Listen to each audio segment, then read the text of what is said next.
गुरु रविदास जी महाराज की एक ऐसी परंपरा है जो देश की सबसे बड़ी परंपरा है। इससे बड़ी परंपरा देश में है ही नहीं है, क्योंकि रविदासी समाज ही ऐसा है जो देश के हर कोने में, हर जिले में है। अब आज पूरा समाज जागा हुआ अपने गुरु के प्रति। अवगत नाथ निरंजन देवा, मैं क्या जानूं तुम्हारी सेवा, बांधुन बंधन छाणुन छाया, तुम्हारी सेव निरंजन राया। चरण पताल शीस समाना, सो ठाकुर कैसे संपुट समाना। शिव सनकादिक अंत न पाया, ब्रह्मा खोजत जन्म गवाया। तोड़ न पाती पूजु न देवा, सहज समाधि करूँ हर सेवा। शिक्षाएं दो तरह की होती है। एक भौतिक शिक्षा होती है जिसमें कंपटीशन होता है, जीवन में हम कुछ कर पाते हैं, कुछ अर्जित कर पाते हैं, कुछ मान प्रतिष्ठा को भी प्राप्त कर लेते हैं, धन संपदा को भी इकट्ठा कर लेते हैं, लेकिन सुख को प्राप्त नहीं करते हैं। सुख क्षणिक मिल जाता है, कभी कभी क्षणिक सुख मिल जाता है, लेकिन पूर्ण सुख जब आनंद आता है वह है आध्यात्म को और अपने अंदर की चेतना को जागृत करना। ठुअत का मतलब है कि हृदय रूपी जो गंगा है, ठीक है, वो बाहर की गंगा नहीं जिसमें हम डुबकी लगाते हैं। हम त्रिवेणी में डुबकी लगाते हैं, गंगा सागर में डुबकी लगाते हैं, उस गंगे का कोई अर्थ नहीं है। मन अगर मलिन है, मन में बुराई है, विचारों में बुराई है, तो हम परमात्मा को कैसे प्राप्त कर सकते हैं, हम भगवत भक्ति कैसे कर सकते हैं? ये सिर्फ आडंबर बन के रहेगा। अभी जितना कुछ हो रहा है वही गुरु रविदास जी उसी आडंबर को खत्म करने की बात कर रहे हैं कि अपने हृदय रूपी गंगा को पवित्र करो। और जब हृदय रूपी गंगा पवित्र हो जाएंगे तो जिस गंगा के लिए आप डुबकी लगा रहे हो तो यही है ज्ञान की गंगा। क्रांतिकारी नमो बुधाय, जय भीम, जय भारत, जय संविधान। मैं रमन जरन और आप देख रहे हैं अध्यात्म पावर।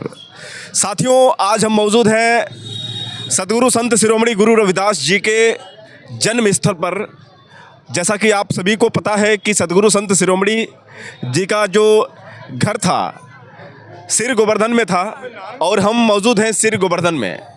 जैसा कि साथियों आप देख सकते हैं यहाँ पर तमाम जितने भी सदगुरु संत शिरोमणि गुरु रविदास जी के अनुयायी हैं वो सब लोग आ रहे हैं। और आज आपको बता दें कि देखिए बैग, साथ ही साथ झोला, रहने के लिए हर एक व्यवस्था लेकर यहाँ से चल रहे हैं। और ये जो है आपको बता दें कि सदगुरु रविदास जन्म स्थल गुरु घर, कुल मिलाकर यही वो जगह है जहाँ पर सदगुरु रविदास जी रहते थे।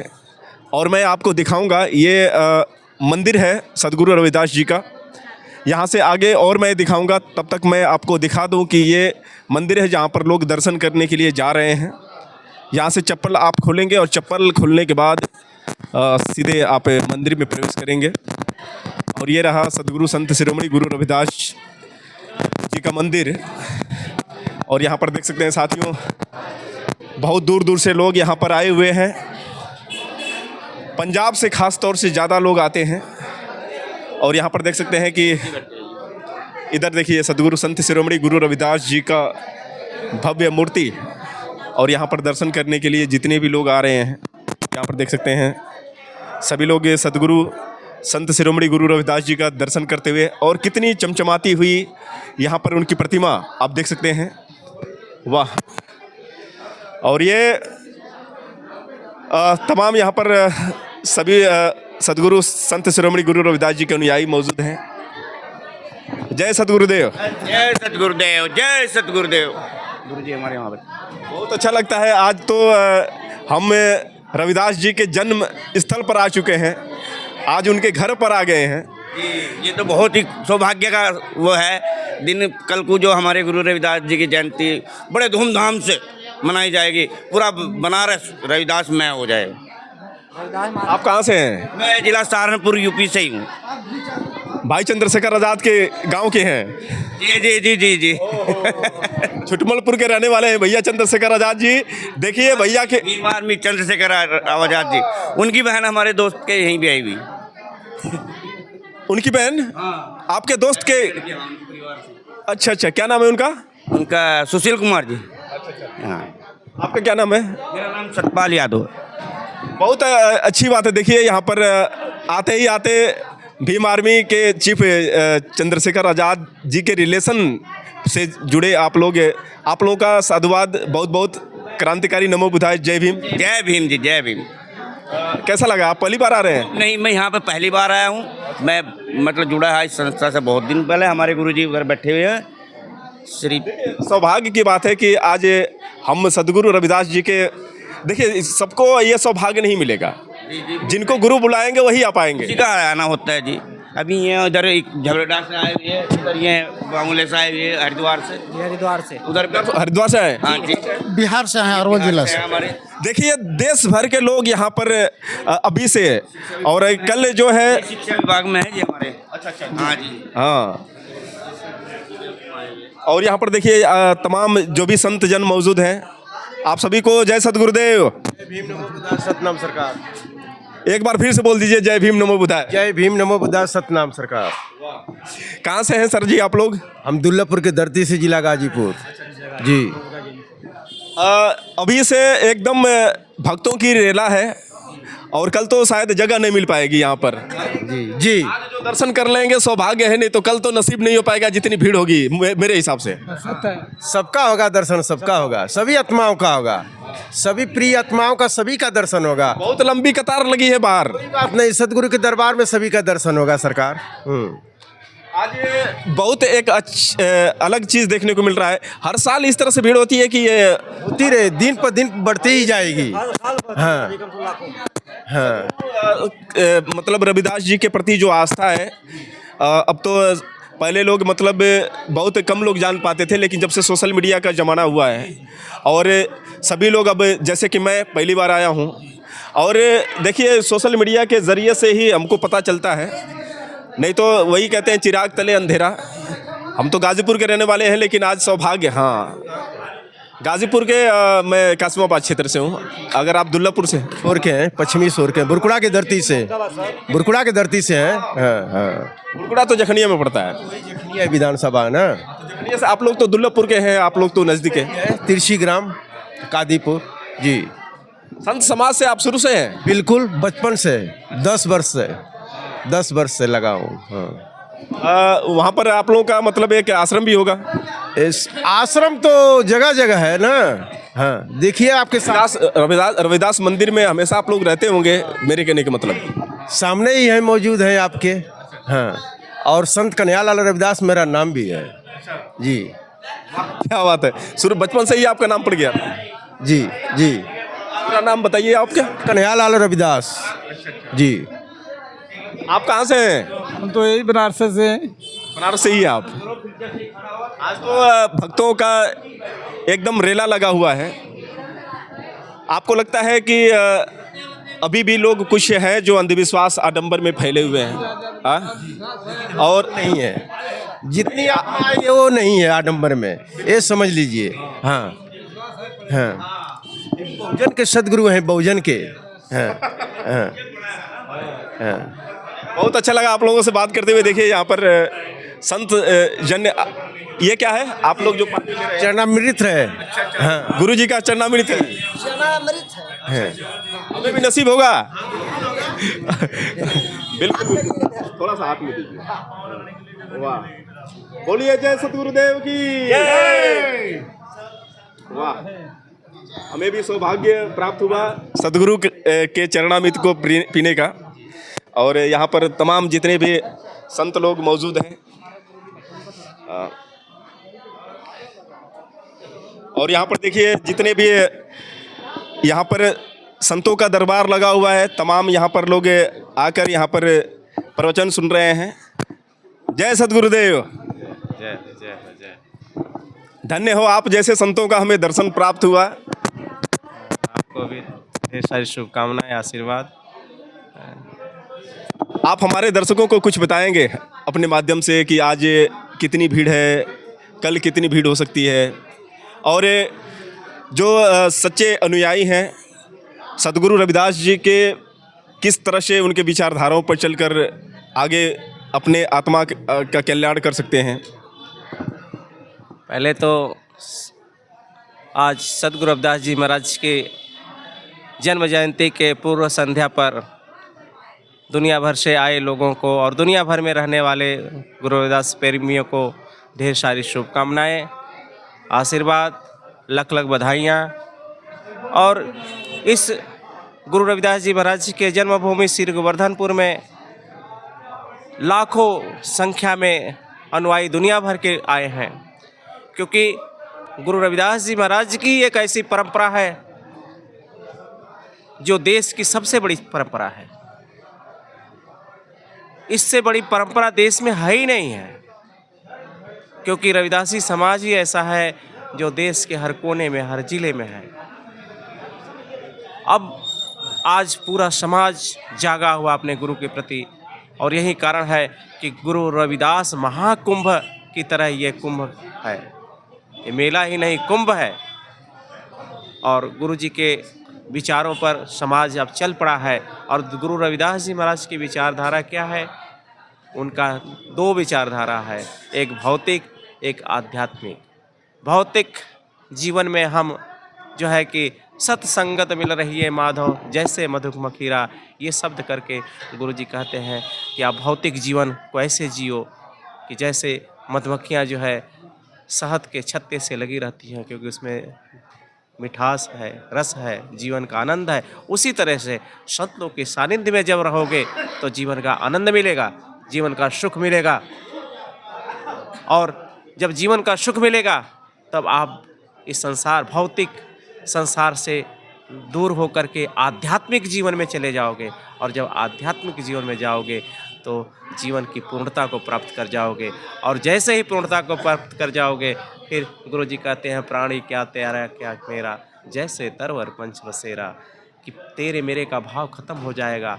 सबके प्रति, हर जीव आत्मा के प्रति प्रेम का भाव हो जाएगा, अपनेपन का भाव हो जाएगा।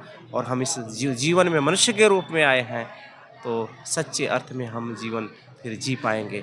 उसके लिए हम आध्यात्मिक जीवन में जाने के लिए गुरु जी की एक वाणी है, बहुत महत्वपूर्ण वाणी है। उसको कहते हैं कि अवगत नाथ निरंजन देवा, मैं क्या जानूँ तुम्हारी सेवा, बांधुन बंधन छाणुन छाया, तुम्हारी सेव निरंजन राया। चरण पताल शीश समाना, सो ठाकुर कैसे संपुट समाना। शिव सनकादिक अंत न पाया, ब्रह्मा खोजत जन्म गवाया। तोड़ न पाती पूजो न देवा, सहज समाधि करूँ हर सेवा। कि हम सहज समाधि में जब जाएंगे तो हम आध्यात्मिक जीवन को प्राप्त कर जाएंगे। और आध्यात्मिक जीवन को जैसे प्राप्त करेंगे, तेरे मेरे का भाव खत्म हो जाएगा। और जब तक हम भौतिक जीवन में रहेंगे तब तक तेरे मेरे से जीवन चलता रहेगा। और तेरे मेरे के वजह से ही ये पूरा दुनिया अशांत है। और गुरु की परंपराओं से जिस दिन दुनिया जुड़ जाएगी, वो जीवन में आनंद को प्राप्त कर जाएगी। जय गुरुदेव, धन गुरुदेव। गुरु रविदास जी महाराज की। देखा जाए तो अभी आपके जो मधुर वाणी हैं, जैसा कि आपने गुरु जी के वचनों को भी बताया, वैसे बहुजन समाज को अध्यात्म की काफ़ी आवश्यकता है, क्योंकि आडंबर अंधविश्वास में सबसे ज़्यादा बहुजन समाज के लोग ही फंसे हैं। देखो, हम शिक्षाएं दो तरह की होती है। एक भौतिक शिक्षा होती है जिसमें कंपटीशन होता है, जीवन में हम कुछ कर पाते हैं, कुछ अर्जित कर पाते हैं, कुछ मान प्रतिष्ठा को भी प्राप्त कर लेते हैं, धन संपदा को भी इकट्ठा कर लेते हैं, लेकिन सुख को प्राप्त नहीं करते हैं।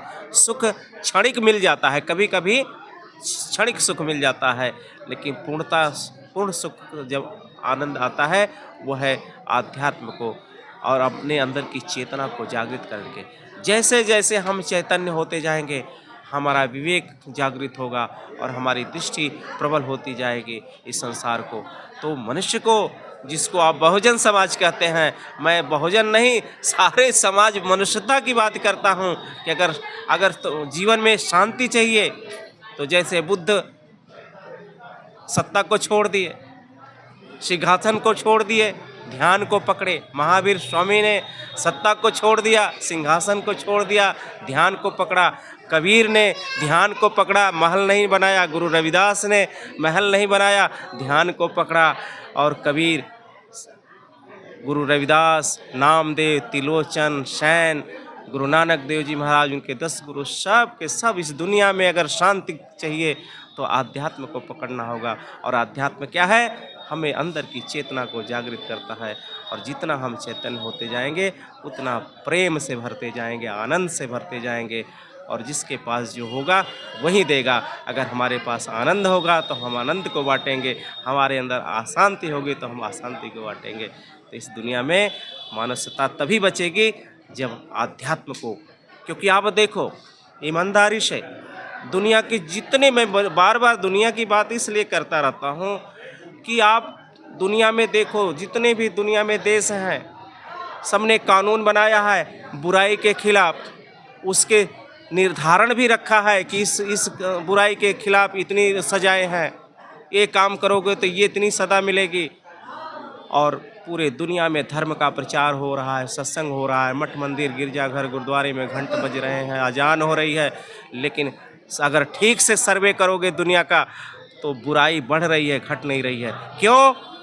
क्योंकि हम सहज समाधि करूँ हरि सेवा, हम सहज समाधि की बात नहीं कर रहे हैं, हम ध्यान की नहीं बात कर रहे हैं। और जिस दिन ध्यान को हम पकड़ेंगे उसी दिन हमारी धारणा बनेगी और हम सच्चे अर्थ में इस संसार को ठीक से देख पाएंगे। अभी दूसरे की धारणा से, दूसरे के ज्ञान से, दूसरे के विचारों से हम जीवन जीते हैं। और दूसरे के विचारों से जीवन जीना, दूसरे के ज्ञान से जीवन जीना, ये अधूरा ज्ञान होता है। पूर्णता को हम प्राप्त नहीं करते हैं। पूर्णता को प्राप्त करने के लिए गुरु जी कहते हैं सहज समाधि। इससे ज़्यादा मैं क्या कहूँ।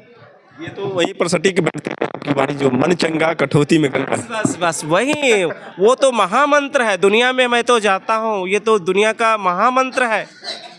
इससे थोड़ा सा देखिए, छोटी छोटी बातों पर भी हम कहते हैं कि मन चंगा कठौती में गंगा, और जितने भी सदगुरु रविदास जी को मानते हैं सभी लोग कहते हैं। लेकिन ये वाणी जो है किस दिशा में लेकर जाती है? मन चंगा कठौती, मतलब कठौती में ही गंगा का मतलब क्या बनता है, आप बताएंगे? कठौत का मतलब है कि हृदय रूपी जो गंगा है, ठीक है, वो बाहर की गंगा नहीं जिसमें हम डुबकी लगाते हैं। हम त्रिवेणी में डुबकी लगाते हैं, गंगा सागर में डुबकी लगाते हैं, उस गंगे का कोई अर्थ नहीं है। मन अगर मलिन है, मन में बुराई है, विचारों में बुराई है, तो हम परमात्मा को कैसे प्राप्त कर सकते हैं, हम भगवत भक्ति कैसे कर सकते हैं? ये सिर्फ आडंबर बन के रहेगा। अभी जितना कुछ हो रहा है वही गुरु रविदास जी उसी आडंबर को ख़त्म करने की बात कर रहे हैं कि अपने हृदय रूपी गंगा को पवित्र करो। और जब हृदय रूपी गंगा पवित्र हो जाएंगे तो जिस गंगा के लिए आप डुबकी लगा रहे हो तो यही है ज्ञान की गंगा। और इसका प्रतीक आप देखो, हमारे जो गुरु जी का ये गुम्बज है उस पर वो है दौरी रंबी आर, इसीलिए लगा हुआ है कि ज्ञान रूपी गंगा कठवत, जिसमें ज्ञान रूपी गंगा को गुरु जी रखते थे। वो चमड़ा भिगोने वाली कठवत नहीं थी उनके पास, वो ज्ञान रूपी कठवत थी जिसमें ज्ञान रूपी गंगा को रखते थे। उनके पास रापी थी तो वो चमड़ा काटने वाली रापी नहीं थी, वो ज्ञान की ही रापी थी जिससे समाज में, संसार में फैले हुए बुराई को दूर करते थे। और उनके पास सूजा भी था तो वो ज्ञान का ही सूजा था कि सच्चे समाज को जोड़ते थे, जूती गांठने वाला सूजा नहीं थी। तो उसी को सब मिला करके हम उसको आदि निशान बोलते हैं, दौरी रंबी आर बोलते हैं। और हम जितने भी हमारे हमसे जुड़े हुए गुरुघर हैं उसमें उसी का हम सब प्रतीक लगाते हैं। तो गुरु जी को समझेंगे हम तो आनंद को प्राप्त कर जाएंगे। आज के लिए बस इतना ही। मैं पुनः सभी गुरु प्रेमियों को, दुनिया भर के और इस जन्मभूमि पर आए सभी गुरु प्रेमियों को ढेर सारी शुभकामनाएँ। लख लख बधाई इस गुरु पर्व पर। जो कुछ मान्यताएं हैं जो लोग मनगढ़ंत धारणाओं के साथ, जैसा कि आपने बताया कि वो चमड़े की कठौती की नहीं है, और जिस गंगा की आप बात कर रहे हैं वो गंगा की नहीं, मन के गंगा की बात किए थे। यही तो बात है संतों की वाणियों में। और जो कुछ लोग होते हैं जो अपने हिसाब से इन कहानियों को बताते हैं, तो फर्क तो तभी पड़ता है जब हम संतों के पास जाते हैं। हाँ बिल्कुल बिल्कुल। देखो इसीलिए कहा गया पंथ संप्रदाय से ऊंचे संत होते हैं। संत की परंपरा जो धर्म और संप्रदाय से ऊपर होती है।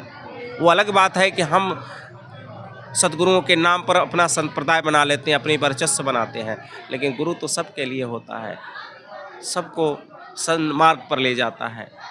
तो हमें संतों को क्योंकि संत में 3 शब्द का ही प्रयोग होता है, स न त 3 शब्द बन के संत बनता है। क्योंकि सहज हो जाना, सौ का अर्थ है सहज हो जाना, जीवन में सहजता का भाव होना। 9 नम्रता का भाव होना, अंदर से नम्र रहो। और अनुशासन के लिए जैसे माँ जो है बच्चे को डांटती रहती है, वो सिर्फ अनुशासन के लिए, हृदय में तो प्रेम है। तो उसी तरह से नम्रता का भाव हो। और अंत में लगता है तो का अर्थ है त्याग की भावना।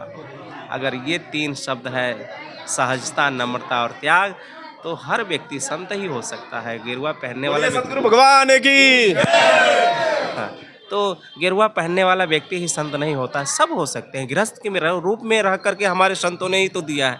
वो अलग बात है कि हम लोग संन्यास ले लिए कि ताकि हम ज़्यादा से ज़्यादा गुरुओं की वाणियों का प्रचार कर सकें। बस फ़र्क इतना ही है, आप सब संत हो। बस अंदर की अपने चेतना को जागृत करो, और अंदर की चेतना तभी जागेगी जब आप ध्यान को बैठोगे। और ध्यान में योग करना सीखो, क्योंकि शरीर को साधो, फिर प्राणायाम करो, अपने सांसों के गति को साधो, और फिर उसके बाद फिर ध्यान में बैठो। देखो आप इतना चैतन्य होते जाओगे, क्योंकि परमात्मा बाहर है कि नहीं है मुझे नहीं मालूम, लेकिन अंदर सबके है, लेकिन हम उसके साथ नहीं रहते हैं। लेकिन जैसे माता पिता होते हैं, कितना बच्चा का व्यवहार ठीक ना हो, चरित्र ठीक ना हो, लेकिन माता पिता अपने कर्तव्य को पूरा करते रहते हैं, हमेशा समझाते रहते हैं कि बेटा इस रास्ते पर चलो, इस तरह। उसी तरह से परमात्मा जो है हमें हमेशा मार्ग दिखाता है। तो जैसे मन है, मन शैतान है, हमें बिगाड़ कर रखता है, और मन के साथ साथ चेतन मन होता है जो परमात्मा का ही रूप है, वो हमें चेतन करता रहता है। अकेले जब हम बैठते हैं तो हमें गिल्टी महसूस होती है, अपराध बोध होता है। क्यों होता है? हमारी उस समय चेतना जागृत होती है। तो हम चैतन्य हो जाएंगे तो हम जीवन जी जाएंगे। इतना ही मुझे कहना है। बहुत सुंदर, धन्यवाद। सही बता रहे हैं आप कि मन में एक मन और फिर से एक चेतन, जो आपने बताया कि कुछ लोग होते हैं जो गलत कार्य करते हैं, और कुछ ऐसी भी चीज़ें होती है जो गलत कार्य करने से रोकती हैं। तो खुद अपने अंदर ही है दोनों चीज़ें। ये है, वही तो मैं उसी चेतना की तो बात कह रहा हूँ। वो हमेशा आप किसी को कुछ बोलते हो तो अहंकार आपका उसके सामने झुकने नहीं देता है, लेकिन अंदर से आपकी चेतना आपको जो है पश्चाताप कराती है। सिर्फ हम प्रदर्शित नहीं करते हैं। बहुत अच्छा लगा गुरुजी, आपके माध्यम से बहुत सारी जानकारी मिली, और ये जो भ्रम था आपने तोड़ दिया। जो मन चंगा कठौती में गंगा, जो कठौती की लोग बात कर रहे थे, लेकिन आपने सही रूप से समझा दिया कि उस कठौती की गंगा की बात नहीं है। मन के अंदर जो गंगा है, अपने अंदर जो गंगा है, उसको निर्मल करना है। अच्छा, बहुत बहुत साधुवाद आप संतों का। और महाराज की, महाराज की। तो यहाँ पर तमाम जितने भी संत जन हैं, आप सभी का बहुत बहुत साधुवाद। और देखते हैं यहाँ पर कहाँ से लोग आए हैं। जय सतगुरुदेव। कहाँ से हैं आप लोग? बक्सर जिला से। बक्सर से। कब आए हैं आप लोग? हम लोग आए हैं सुबह के 8 बजे। सुबह के आए हैं। कब तक रहना है? रहेंगे 1 तारीख ले 2 तारीख निकलेंगे। हाँ। पहली बार आप लोग आ रहे हैं? नहीं, 3 बार हो गया। तीसरी बार आ रहे हैं। आप तो हमसे भाग्यशाली हैं। हाँ, आप तो सतगुरु दरबार में तीसरी बार आ गए हैं। आप कहाँ से आई हैं मैया? अरे हम कुदर पियरी से। अच्छा, आप भी बिहार से हैं? प्रयागराज से। अच्छा, प्रयागराज से आप लोग हैं। आप भी प्रयागराज से? ये पूरी टीम प्रयागराज से? अच्छा। और आप लोग कितने लोग हैं अपने? 12 लोग। 12 लोग। ट्रेन से आए हैं? बस ले आए हैं। बस से वहाँ से बक्सर से आए हैं। बहुत मेहनत की है, तब तो पैसे ज़्यादा लगे होंगे। ज़्यादा लगेंगे तो बाबा से बढ़ के पैसे थोड़ी ना है। बाबा दे देंगे उतना? बाबा दे देंगे, बाबे ने दिया है तो इतना चल रहा है। तो दर्शन अंदर से कर आए हैं आप लोग मंदिर का? सब आए हैं। बताएंगे कि मतलब ये वहाँ मंदिर है, यहाँ पर भी मंदिर है, तो ये मंदिर क्या मायने रखता है, वो मंदिर क्या मायने रखता है, अब तक पता चला है आपको? हाँ, मगर एक ही मंदिर है ना। हाँ, दोनों तो सदगुरु जी का ही मंदिर है। दोनों एक। ये सिर गोवर्धन, ये तो उनका गृह नगर है, यहीं पर वो जन्मे थे। और यहाँ पर आने के बाद आपको एहसास होता है कि हम सदगुरु के गांव में आ गए हैं? आ गए, खुशी होता है। हाँ, खुशी होता है। तब तो तीसरी बार है और आगे भी अगर उनका आशीर्वाद रहेगा तो आप आते ही रहेंगे। हाँ, जब तक ले धरती पर रहेंगे आएंगे।